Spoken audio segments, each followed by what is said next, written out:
The council chamber was silent except for the quiet breathing of dozens of alien species. Hyunwoo Park sat in the human delegation seat, his hands folded on the smooth table before him. Behind him stood Commander Yuna Kim in her military uniform, her face calm but her eyes watching everything. The Valerian representative stood at the center of the circular room. Its insect-like body trembled, and its long antennae drooped with exhaustion. The creature's name was Thilrian, and it had been speaking for almost an hour about the death of its people. "Another colony has fallen," Thilrian said, its voice coming through the translation device as a soft whisper.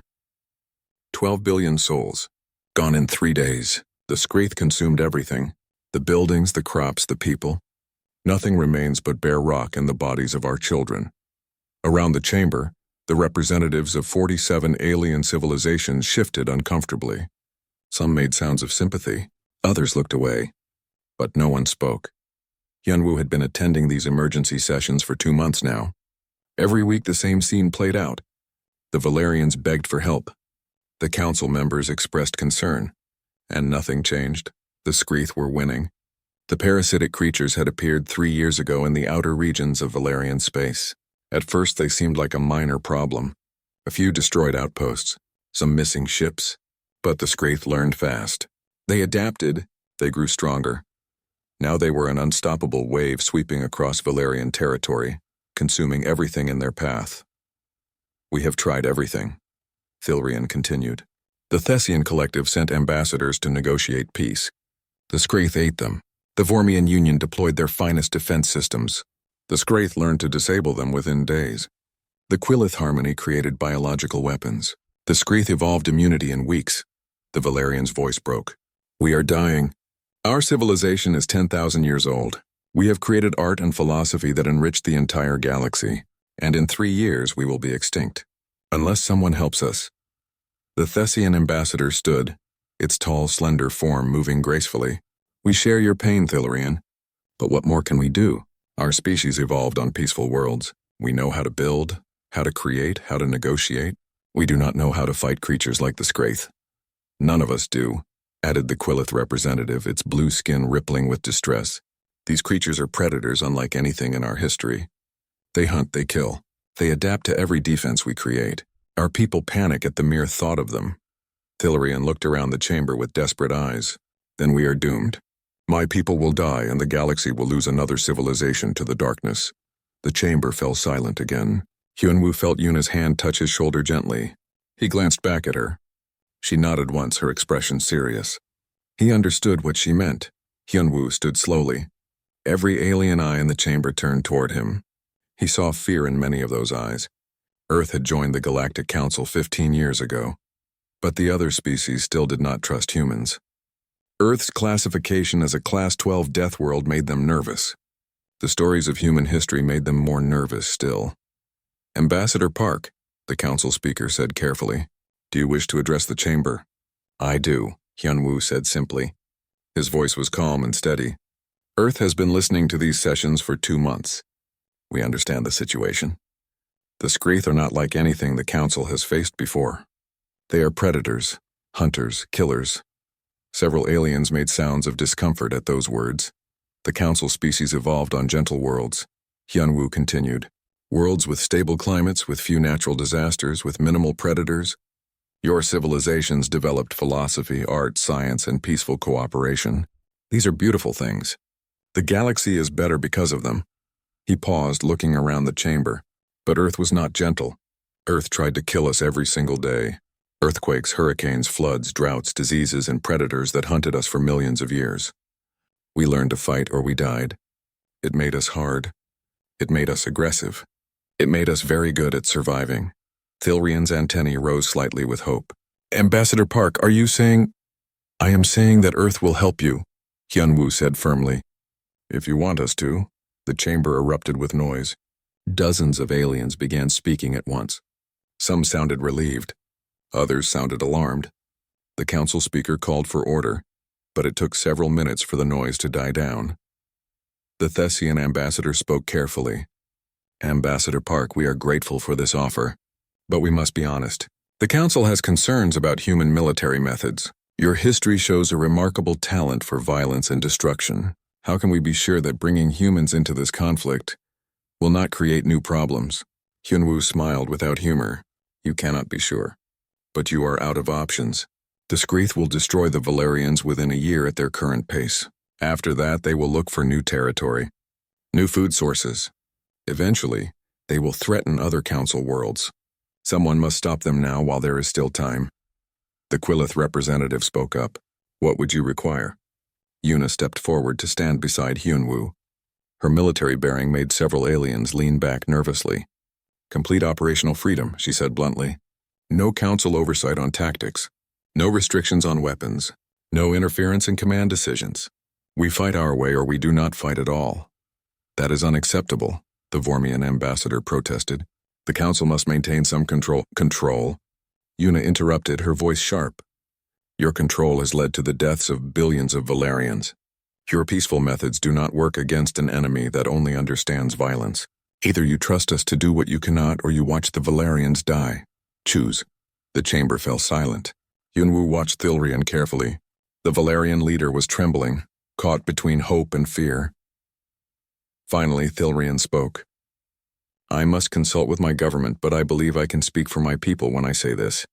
We accept your terms. Earth may fight the Skreath however you see fit. We give you full authority over military operations. All we ask is that you save as many of our people as possible. The Valerian paused, then added quietly, even if we do not survive as a civilization, perhaps some of us will live. That is better than extinction. Hyunwoo nodded. We will do everything we can. Commander Kim will begin assembling a strike force immediately. We will need detailed information about the Skreath, their behavior, their weaknesses, everything you know. You will have it, Thilrian promised.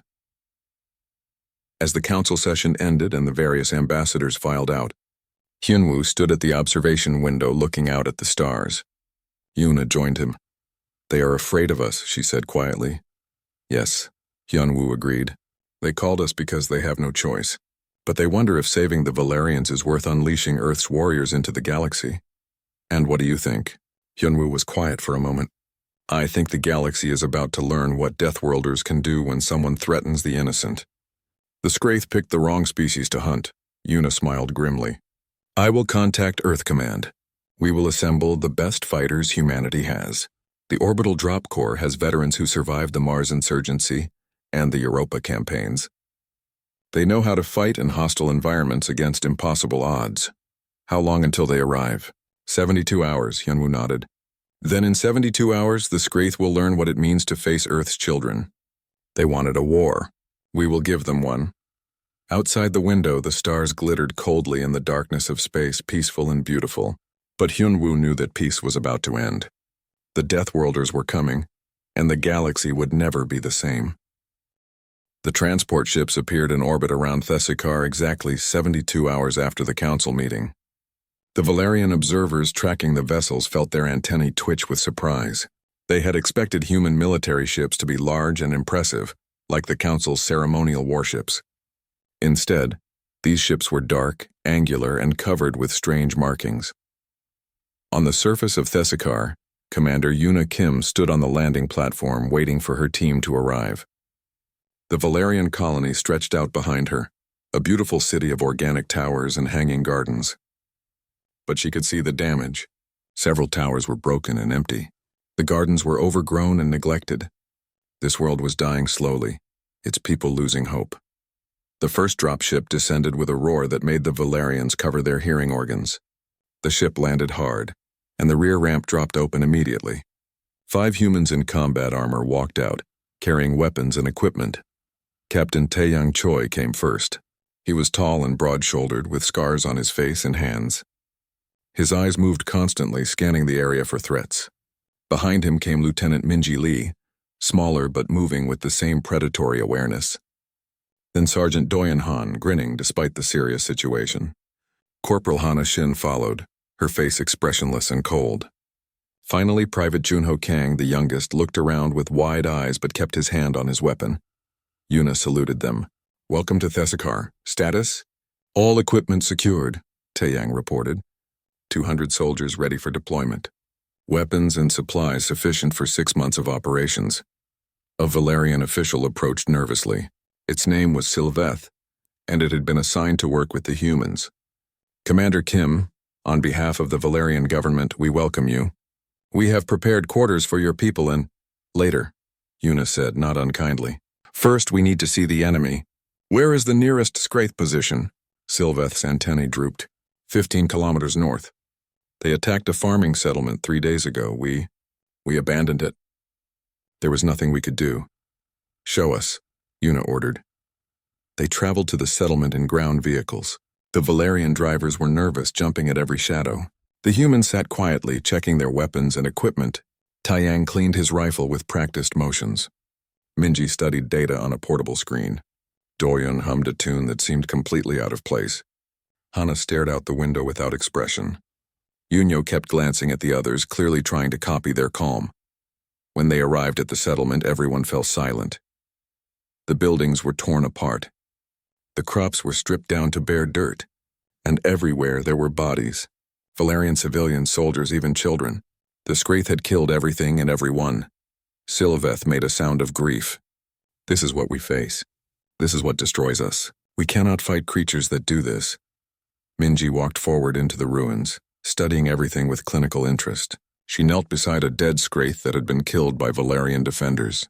The creature was the size of a large dog with a hard shell and multiple legs. Its mouth had rows of sharp teeth. Interesting, she said, pulling out tools to examine it. The carapace is thick but not impenetrable. Heat would work. The joints are vulnerable. And look at this! She pointed to organs inside the creature. They communicate through pheromones. If we can disrupt that, we can confuse them. Taiyang was examining the defensive positions. The Valerians tried to hold this wall, but they panicked. See how they abandoned their weapons? They ran instead of fighting. Can you blame them? Sylveth asked quietly. We are not warriors. We are artists, philosophers, scientists. We do not know how to kill. You will learn, Una said firmly, or you will die. Those are the only choices. That night, the humans set up their base camp on the outskirts of the Valerian city. They worked quickly and efficiently, building defensive walls, setting up sensors, and positioning weapons. The Valerians watched in fascination and fear. Doyen planted explosive devices around the perimeter. If anything tries to sneak up on us, it will get a nasty surprise, he said cheerfully. Hana climbed to the top of a building and set up her sniper position. From there, she could see for kilometers in every direction. Junho launched a dozen small flying drones that circled overhead, their cameras feeding information. To a central command post, Minji established a laboratory where she could study captured Scraith specimens and develop countermeasures. Taeyang drilled the human soldiers, making sure everyone knew their positions and responsibilities. The attack came at midnight. The sensors detected movement first. Hundreds of shapes running toward the base from multiple directions. The Scraith had found them. Yuna's voice came over the communication system, calm and steady. All units, defensive positions. Hold fire until they enter kill zone. Junho, give me eyes on the enemy. The drones showed the Scraith clearly. They moved like a coordinated swarm, covering ground quickly. They would reach the base in minutes. The Valerians in the nearby city were panicking. Sylveth came running to the command post. We must evacuate. The Scraith will destroy everything. Stay calm, Una said. Watch what happens when the Scraith face real resistance. The Scraith entered the kill zone. Doyen's explosives detonated in sequence, throwing dirt and bodies into the air. The swarm scattered in confusion. Then Hana began firing from her position. Each shot killed a Scraith instantly. She fired with mechanical precision, never missing, never hesitating. The Scraith changed direction, trying to avoid the sniper. They ran directly into concentrated fire from the human defensive positions. Rifles roared, cutting down dozens of creatures every second. The Scraith were tough and fast, but they had never faced weapons like these. They had never fought enemies that held their ground and fired back with such deadly accuracy. Some Scraith reached the defensive wall. Taeyang and his close combat team met them with gunfire at point-blank range. When the creatures got too close, the humans used knives and combat training that had been refined through centuries of human warfare. The battle lasted 20 minutes. When it ended, hundreds of Scraith bodies lay around the base. Not a single Scraith had made it past the human defenses. Una walked through the aftermath, checking casualties. 4 wounded, none critical, she reported. Enemy casualties estimated at over 2,000. Sylveth stood in shocked silence, staring at the dead Skreath. How? It finally asked. How did you do that? We have fought them for 3 years and never achieved anything close to this. Una looked at the Valerian, her expression hard but not unkind. Because where we come from, everything tried to kill us. Predators, diseases, natural disasters, even other humans. We learned to fight back. We learned to be more dangerous than anything that hunted us, or we died. But this is... Sylveth struggled to find words. This is so violent. So brutal. Yes, Una agreed. War is brutal. Survival is brutal. You asked for our help because your gentle methods failed. This is what help looks like from a Deathworld species. Taeyang joined them, his armor splattered with Skreath blood. They will come again. Probably with more numbers. We hurt them tonight, but we did not break them. Then we prepare for the next attack, Una said. And the one after that. We will keep killing them until they learn to fear us, until they understand that humans protect what is ours. Are we yours now? Sylveth asked quietly. Una smiled slightly. You asked for help. That makes you our responsibility, and humans take their responsibilities seriously. In the distance, the sun began to rise over Thessacar, painting the sky in beautiful colors, but the beauty could not hide the truth that everyone now understood. The war had changed. The Skreath had been the hunters. Now they were about to learn what it meant to be prey. 3 months passed and everything changed. Commander Una Kim stood before a holographic display showing the entire war zone. Green markers showed human and Valerian positions. Red markers showed Skreath-controlled territory. Over the past months, the red had been shrinking slowly but steadily. We are winning, said Thilrian, the Valerian leader who had first asked for Earth's help. Its antennae stood tall now, no longer drooping with despair. For the first time in 3 years, my people have hope. Una nodded but did not smile. We are pushing them back. But this is far from over. The strategy had been simple and brutal. The humans did not wait for the Skreath to attack. Instead, they hunted them. Small teams moved through Skreath territory, destroying nests, eliminating scouts, and disrupting their communications. It was guerrilla warfare, and humans had been practicing it for thousands of years. Lieutenant Minji Lee had become crucial to the war effort. She developed chemical agents that confused the Skreath's pheromone communication. When the creatures could not coordinate, they became disorganized and easy to defeat. She taught Valerian scientists to think differently, to study enemies instead of just observing them. You must understand your enemy to defeat them, she told a group of Valerian researchers. Watch how they move. Learn what they fear. Find their weaknesses and exploit them without mercy. The Valerians were uncomfortable with this approach. Their entire civilization was built on understanding and cooperation, not exploitation and attack. But slowly they learned. Captain Taeyang Choi trained Valerian volunteers in combat. Most quit after the first week. The training was too hard, too aggressive, too frightening. But some stayed. These Valerians were different from their peers. They had lost families to the Skreath. They wanted revenge. They wanted to fight back. Taeyang was harsh with them. Pain is just information, he told a Valerian named Krilvar who had fallen during an exercise. It tells you that you made a mistake. Learn from it and do not make that mistake again. Krilvar stood up, its body shaking but its eyes determined. Teach me more, Taeyang smiled grimly.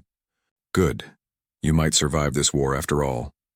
Corporal Hana Shin taught reconnaissance and patience. Valerian volunteers learned to sit motionless for hours watching enemy positions. They learned to control their breathing, to ignore discomfort, to wait for the perfect moment to strike. Patience kills more enemies than aggression, she told them. The hunter who waits will always defeat the hunter who rushes. Sergeant Doyen Han showed them how to turn entire buildings into traps. He taught them to think creatively about weapons and defenses. Everything can be a weapon if you use it correctly, he said, showing them how to rig ordinary equipment to explode when touched. The Valerians who survived this training were transformed. They moved differently, talked differently, thought differently. They were becoming warriors, something their species had never needed before. But the transformation had a cost. One evening, Una found a young Valerian soldier named Sethnai sitting alone, staring at its hands. Those hands had killed 3 Skreath in close combat that morning. I am not who I was, Sethnai said quietly. Before the war, I was an artist. I created beautiful sculptures. My hands made things that brought joy to others. Now these same hands kill. They kill efficiently and without hesitation. What am I becoming? Yuna sat beside the Valerian. You are becoming what you need to be to survive. There is no shame in that, is there not? Sethnai asked. My people built a civilization on the belief that violence is never the answer. That understanding and communication can solve all problems. But you humans showed us that belief only works when your enemies share it. The Scraith do not care about understanding. They only want to consume. So we must become like you to defeat them. But in doing so, do we lose what made us Valerian? Yuna had no easy answer. War changes everyone. When this is over, you will have to decide who you want to be. But first you must survive to have that choice. The major battle came without warning. Intelligence reports had suggested the Scraith were weakening, pulling back to regroup. But it was a trap. The Scraith had been gathering their forces for one massive assault designed to destroy the human Valerian, base on Korath Prime. They attacked at dawn with thousands of creatures moving and coordinated. Waves Junho's drones fell from the sky within minutes, destroyed by some kind of bioelectric pulse the Scraith had developed. Without the drones, the defenders were blind to enemy movements. All units defensive positions, Yuna ordered. Prepare for close combat! The first wave hit the eastern wall where Sergeant Doyun Han commanded the defenses. The Scraith came in numbers that seemed endless, climbing over their own dead to reach the humans and Valerians behind the wall. Doyun fought like a madman, firing his rifle until it overheated, then switching to grenades, then to his sidearm, then finally to a combat knife. A Scraith tore through his armor, leaving a deep wound across his ribs. He kept fighting. East wall is falling back, someone shouted over the communication system. Hold that wall, Yuna commanded. If they break through there, they will flank our entire position. Taeyang gathered a team of 20 soldiers, both human and Valerian. With me, he shouted, leading a charge toward the eastern wall. They fought through swarms of Scraith, cutting a path through the creatures. The Valerian warriors fought with a ferocity that would have horrified their ancestors. They had learned their lessons well. Hana Shin was on the northern tower, now fighting at close range. Her sniper rifle was useless in the chaos, so she had switched to a plasma cutter. Normally used for industrial work, she wielded it like a sword, the superheated blade cutting through Scraith shells. I'm out of ammunition. A Valerian soldier screamed nearby. Then use your knife, Hana shouted back. Use anything. But do not stop fighting. Minji Lee worked in the medical station, treating wounded soldiers as fast as they came in. Her hands moved quickly and efficiently, patching wounds, administering medicine, sending soldiers back into the fight if they could still stand. We are losing, a Valerian medic said, panic in its voice. There are too many of them. We are not losing, Minji said firmly. We are still alive. While we live, we fight. The battle raged for 48 hours without pause. Humans and Valerians fought side by side, bleeding together, dying together. The Scraith pressed forward relentlessly, adapting to every defense, learning from every mistake. Then Taeyang made a critical discovery. While fighting near the central hive cluster, he detected unusual pheromone readings. Something big was coordinating the entire assault from underground. Commander Kim, he reported over the radio, breathing hard. I found their command organism. It is 3 levels below the surface. Coordinates uploaded to your display. Can you reach it? Yuna asked. I can try. Then kill it. That is our only chance. Taeyang gathered 8 soldiers and descended into the tunnels beneath the battlefield. The darkness was absolute. The air was thick with Scraith pheromones, and somewhere in the depths the command organism waited. They fought through tunnels filled with Scraith warriors. 5 of Taeyang's soldiers died in those tunnels. But they kept pushing forward. Finally, they found it. The command organism was huge, the size of a small building pulsating with bioluminescent colors. It controlled the entire swarm through pheromone commands. Dozens of Scraith guards protected it. For everyone who died, Taeyang whispered. Then he opened fire. The battle in the chamber was savage. Taeyang emptied 3 magazines into the command organism.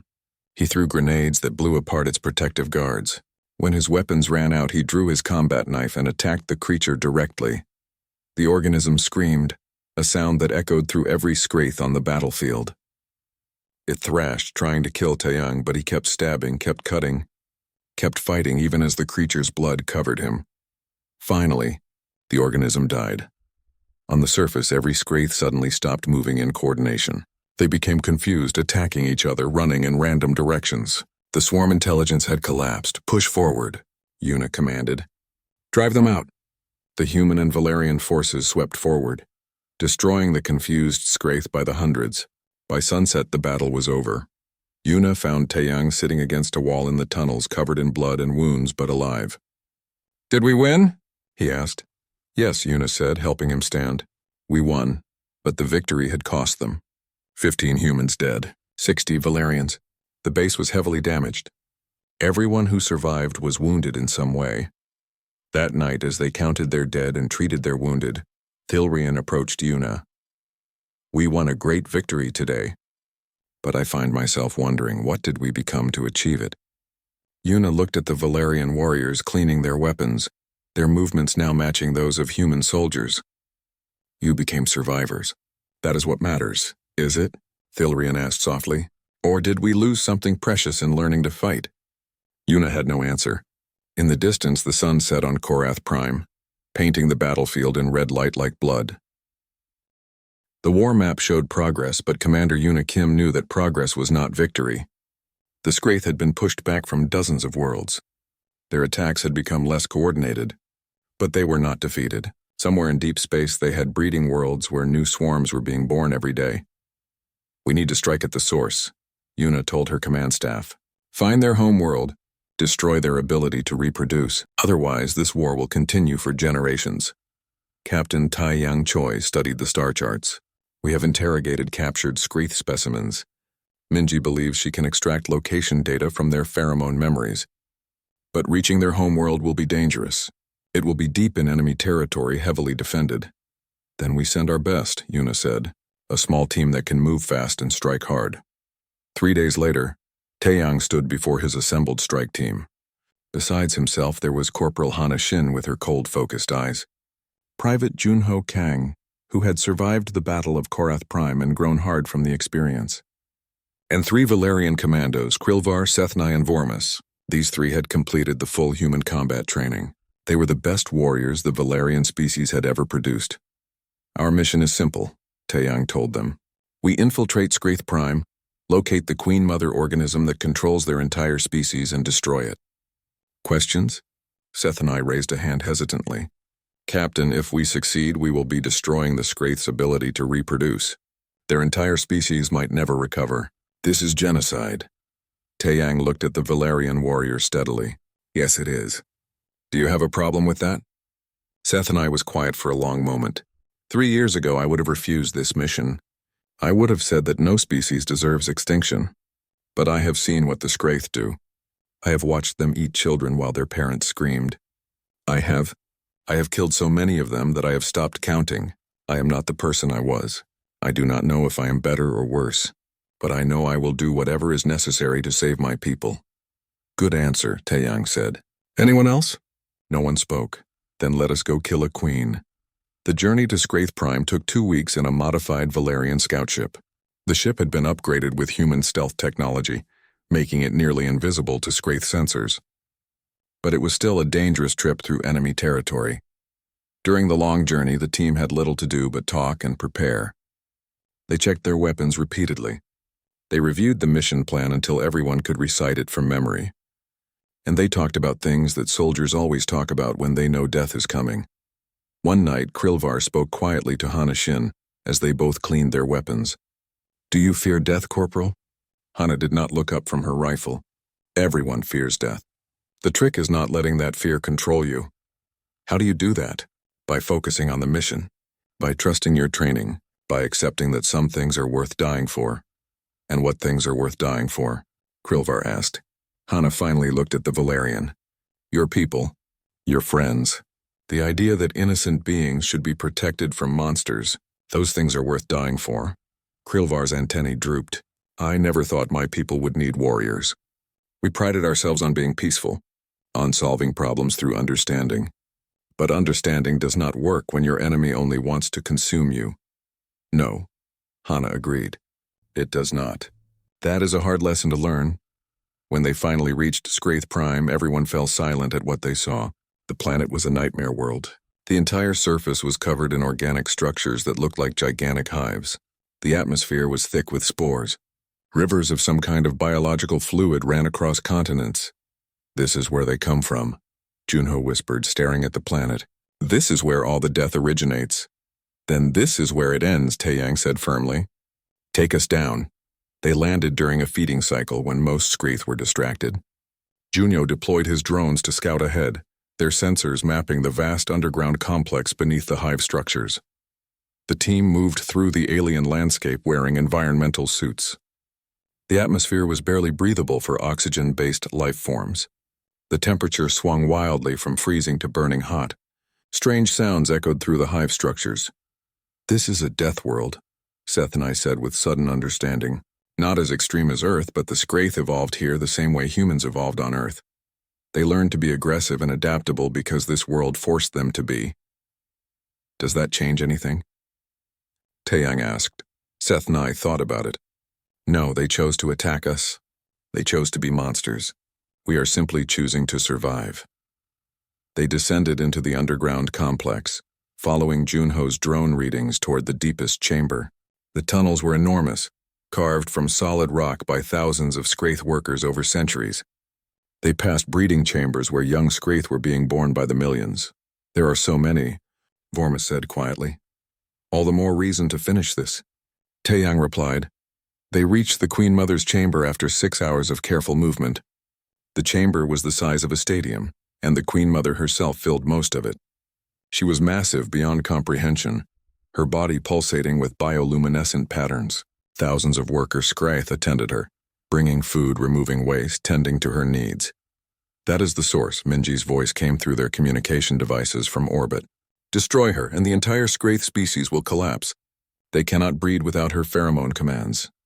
Taeyang studied the chamber carefully. We plant charges around the support structures. Bring the whole chamber down on top of her. Honyo, how long do we need? 10 minutes to plant everything and get clear, Junho replied. Then we have 10 minutes. Move. They split into pairs, each team placing high-yield plasma charges at critical structural points. Hana and Krilvar worked on the eastern supports. Sethnai and Vormis took the western side. Taeyang and Junho handled the central pillars. Everything went perfectly for 8 minutes. Then the Queen Mother detected their presence. She released a pheromone alarm that brought thousands of warrior Scraith rushing into the chamber from every tunnel. Contact! Hana shouted, opening fire. Her weapon cut down dozens of Scraith, but more kept coming. We need 2 more minutes, Junho called out, working frantically on the last charge. Then we buy you 2 minutes, Taeyang responded, positioning himself between Junho and the approaching swarm. The team formed a defensive circle around Junho, firing in all directions. The Scraith came in waves, climbing over their own dead to reach the intruders. The noise was deafening. Weapons firing, Scraith screaming, humans and Valerians shouting orders.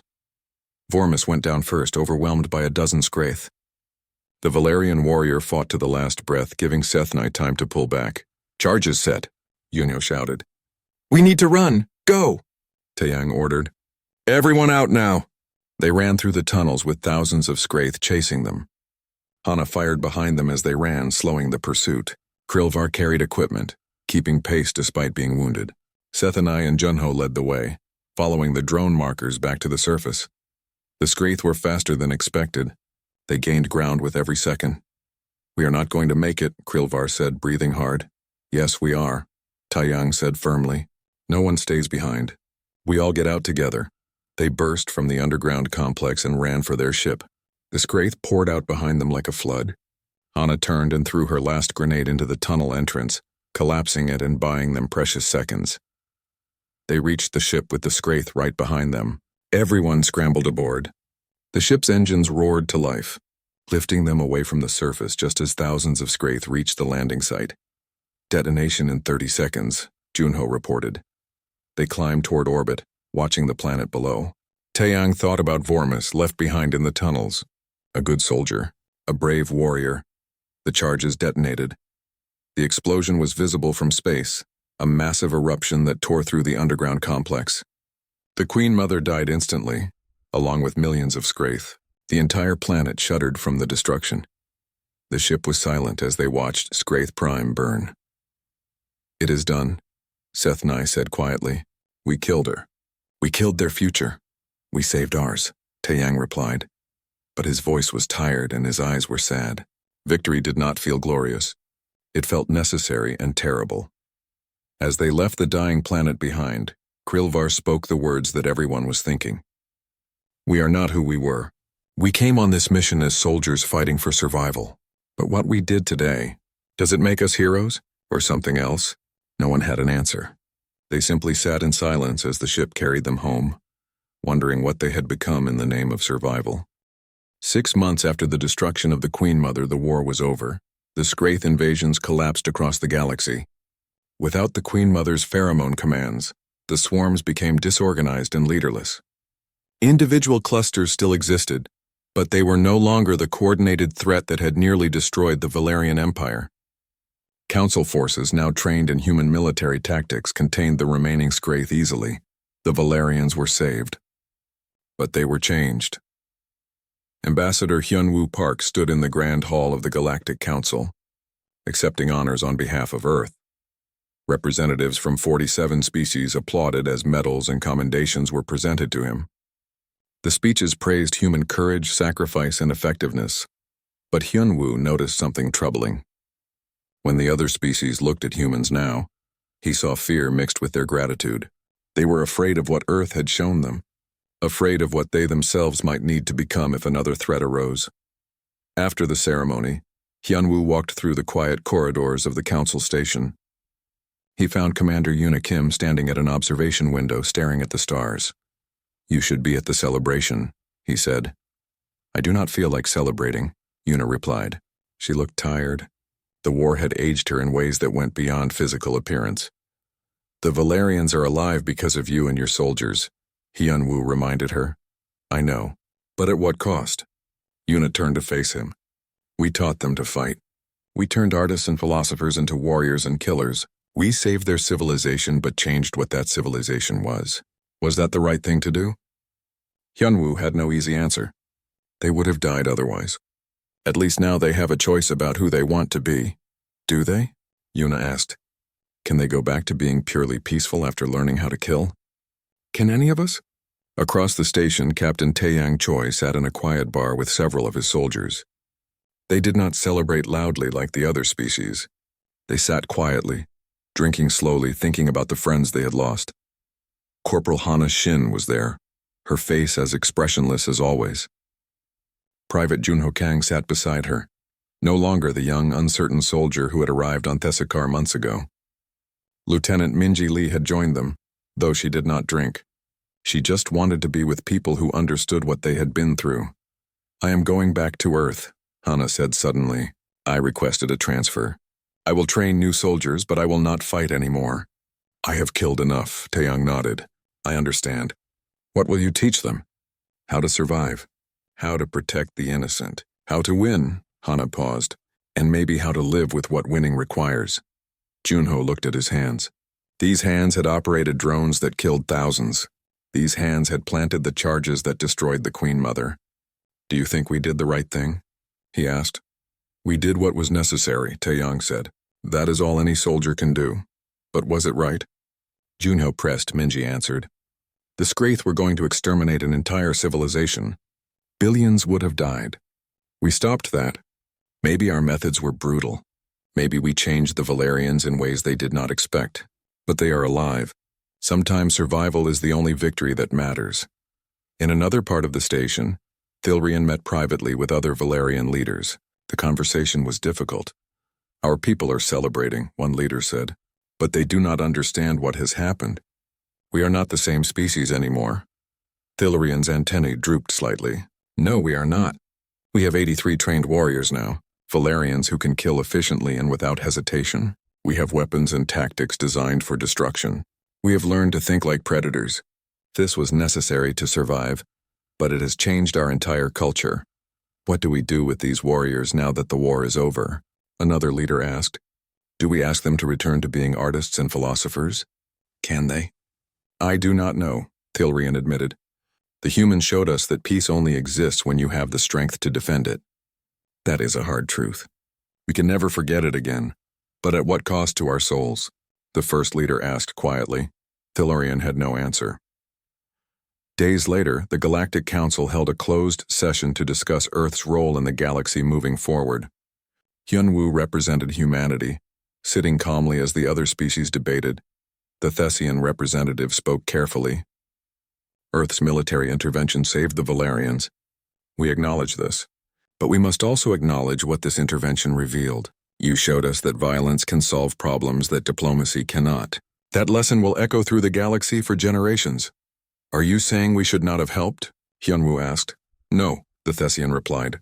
We are saying that we must be careful about when we call upon Earth's warriors. You are too effective, too dangerous.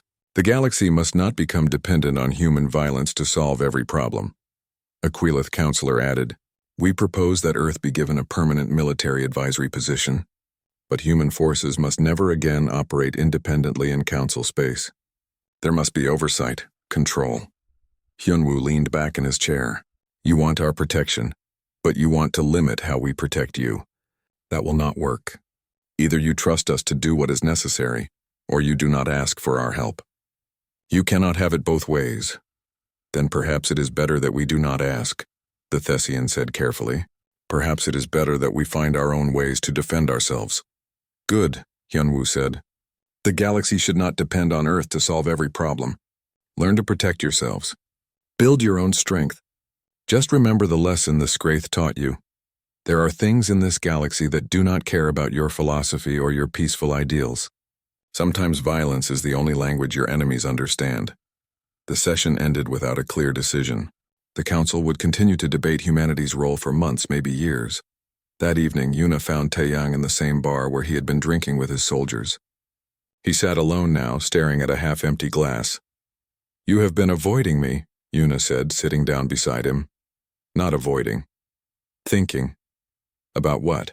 Taeyang was quiet for a moment. I received a message today. A small species called the Prixians. Their colonies are being raided by pirates. Their security forces cannot stop them. They are asking Earth for help, and I am wondering if we should answer. If we keep doing this, keep being the galaxy's warriors, what does that make us? Are we protectors? Or are we just finding excuses to keep fighting? Yuna thought about the question. Maybe we are both. Maybe Earth's greatest strength and greatest danger is that we are very good at violence. The question is whether we use that strength wisely. I do not know if there is wisdom in what we do, Taeyang said. I only know that when innocents are threatened, I cannot walk away. Neither can I, Yuna admitted. Maybe that is what being human means. We cannot ignore suffering, even when helping comes at a cost. Far away on Earth, military commanders reviewed the reports from the Scraith War. They analyzed tactics, studied outcomes, and prepared for the next conflict, because everyone knew there would be a next conflict. The galaxy was a dangerous place, and Earth was now known as the species you called when diplomacy failed. On a dozen worlds, young humans volunteered for military service, inspired by stories of the soldiers who saved the Valerians. They did not understand yet what war really meant, what it cost, what it took from you that you could never get back. But they would learn, just as every generation of human warriors had learned before them. In the Valerian Empire, the 83 surviving warriors struggled to find their place in a civilization that no longer quite fit them. They had saved their people, but they could not return to who they had been before. They were changed forever. Some became teachers, passing on their knowledge to new generations. Some became security forces, protecting Valerian worlds from threats. Some simply tried to find peace in a galaxy that now seemed darker and more dangerous than they had ever imagined. Krilvar stood on his home world, watching the sunset and thinking about everything that had happened. Vormis was dead, killed in the tunnels of Screeth Prime. Sethnai had become a warrior instructor, training other Valerians in human combat methods, and Krilvar himself no longer recognized the face he saw in reflections. We survived, he whispered to himself. But what did we become? There was no answer.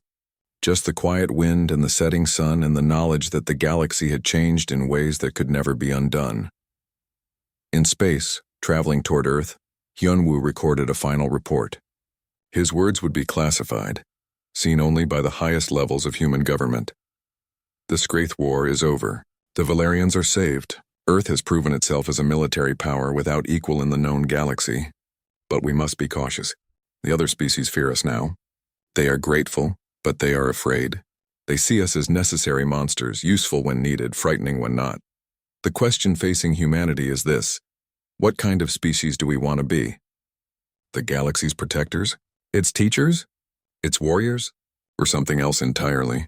I do not have the answer, but I know that we cannot escape what we are. We are Deathworlders. We evolved in hell and learned to thrive there.